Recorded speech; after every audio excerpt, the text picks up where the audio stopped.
Hi everyone and welcome back to my channel. So you are interested in a property, you have shortlisted the property and you have already negotiated the price. So now to go on to the next stage of the real estate process, which is the buying process, which I covered in depth in my ebook My Real Estate. And you can order it online and I'll put the links in the description below. So hit the like button and subscribe below to stay tuned.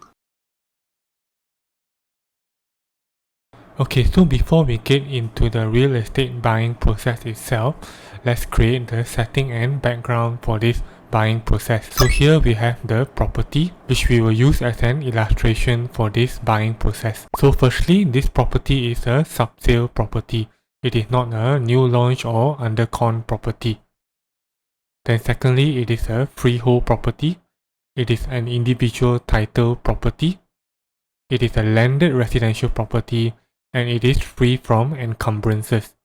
So that means the house is not under bank loan and it is fully paid off and discharged from the bank, and there is no other caveat on the property. Then in terms of price, the purchase or selling price in this case is 1 million ringgit.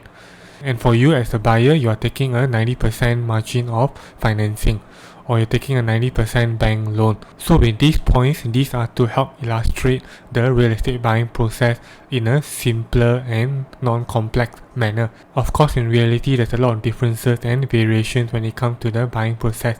But with this, we're just going to keep it simple and to the point. So now we're going to add in the numbers. So firstly, we have the purchase price. And to book and show some form of commitment for the property, there is the earnest deposit. And then we have the balance payment, which makes the 10% down payment, and then finally the 90% balance payment. So now we're going to put in the numbers. So the property purchase price is 1 million ringgit in this example, and the earnest deposit is 30,000 ringgit, and then the balance payment is 70,000 ringgit. So that makes 10% down payment, which is 100,000 ringgit, and of course 90%, which is 900,000 ringgit. So before we continue, hit the like button and subscribe to this channel.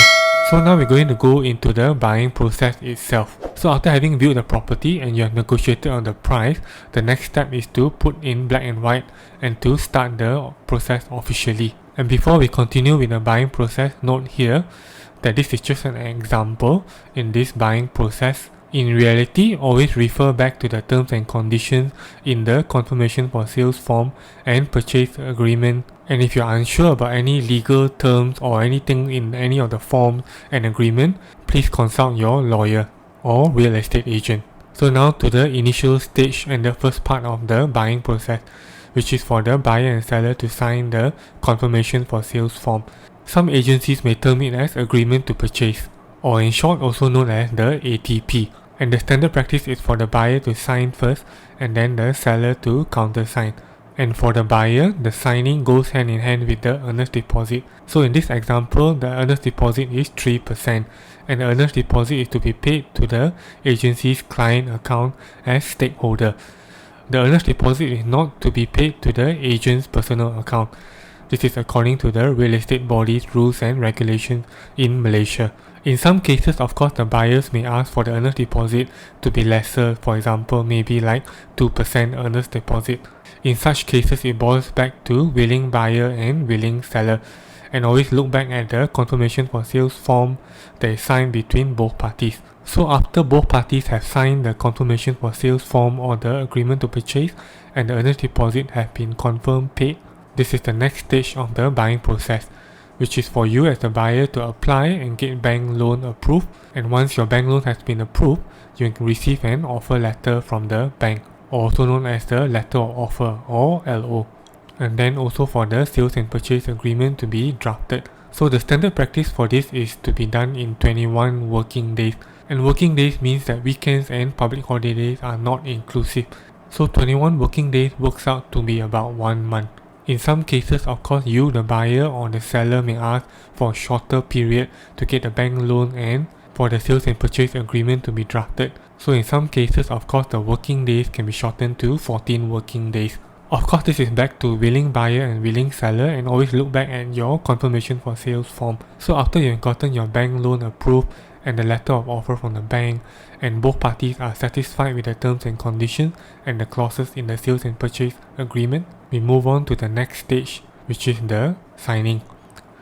So the buyer and seller to sign the sales and purchase agreement, and for the balance 7% down payment to be paid to the seller. And also for you as a buyer on your part is to sign the loan agreement with the advice of your banker. Then now we move on to the next stage, which is pretty much involve the government and the bank. And in this part is for the bank to release the money to the seller, which is your 90% loan or margin of financing to the seller if you got a 90% bank loan approved. And then also for the transfer of property title or grant from the seller to the buyer. So the expected time frame for this is to be completed in 3 plus 1 month. So within 3 months the bank have to release the money to the seller and the property title be transferred to the buyer. If these are not done within 3 months, there's an extra 1 month grace period and it is interest free in the event there's any penalty involved. So this 3 plus 1 month is a standard time frame guideline. If you are not sure about this part, always consult your lawyer and refer back to the clauses in your sales and purchase agreement. So after the money has been released and the property title transferred,